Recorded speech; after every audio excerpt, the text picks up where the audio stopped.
For 300,000 years, not one sheet of toilet paper existed. Yet bodies still needed cleanup, daily. What they grabbed instead, sharp, scratchy, shared by strangers, sometimes deadly to whoever used it. But nobody bothered writing it down. So archaeologists dig the answer straight out of ancient dirt. The very first clue isn't even a tool, it's the human hand, our oldest instrument. This is why much of the world still splits hands into clean and unclean, left hand taboo. But hands needed water, so early people clustered by rivers for hygiene, not only thirst. No water nearby, people grabbed whatever the land offered. Leaves, moss, handfuls of grass. Risky though, botanists warn, grab the wrong leaf and you've wiped with poison ivy. In snowy lands, packed snow, cold, yes, but surprisingly effective and actually clean. Along the coast, foragers used smooth seashells. Some even used mussel shells as scrapers. Now a bigger question. What did the first cities do? Thousands of people, shared toilets. In Greece and Rome, the answer was a pebble, small stones called pissoi, kept by the latrine. These exact pebbles, dug from Roman sites, worn smooth, and likely stained from real use. Greeks went further. They reused broken pottery shards, sometimes scratching an enemy's name on first.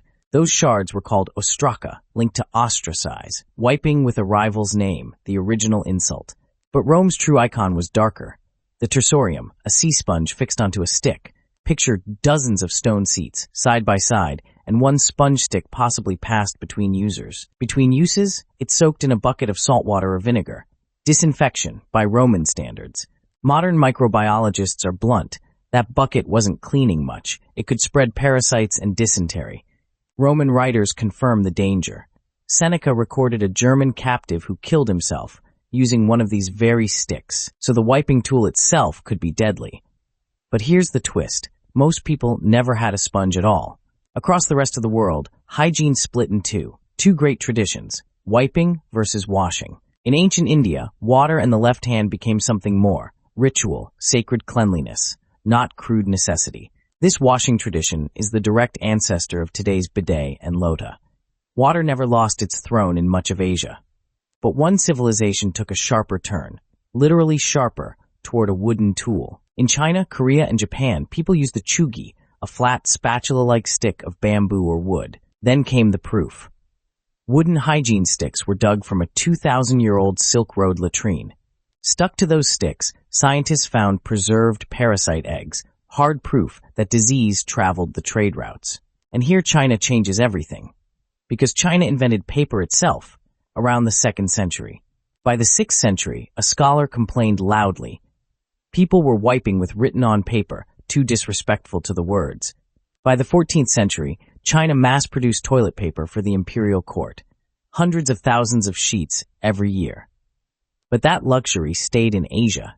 Medieval Europe had paper too, and used it for almost everything except this. European peasants made do with hay, straw, scratchy wool, or a quick fistful of moss. The wealthy, soft wool, delicate lace, smooth hemp. Softness itself became a quiet badge of rank. England went further. King Henry VIII had a groom of the stool, a coveted, powerful job. On farms and ships, the humble corncob ruled. It survived in rural America deep into the 20th century. Then cheap printed paper arrived. Newspapers, almanacs, and thick mail-order catalogs became the wipe of choice. The big mail-order catalog was so trusted that its slick, glossy pages drew constant complaints. We've circled the whole globe, pebbles, sponges, sticks, water, corncobs, yet none answers our real question. Strip away cities, trade, and writing. The very first humans had no shells, no sponges, no standard tools. All they had was whatever the immediate environment handed them, moment to moment, with no plan. So here it is. The first humans used whatever was free and within reach, the nearest part of nature. So the answer isn't one object, it's a strategy. Improvise with the land. Other primates still do. Every fancier tool that followed, pebble, sponge, chugi, paper, was just an upgrade on one primal instinct. The mass-produced roll we know? Not until 1857. Splinter-free paper came around 1935, which means soft toilet paper is younger than the light bulb, the telephone, and the airplane. For 300,000 years, humanity solved this with nature. We've had the comfortable version about a century and a half. So next time you reach for the roll, remember, it's a recent luxury. What will the next civilization grab?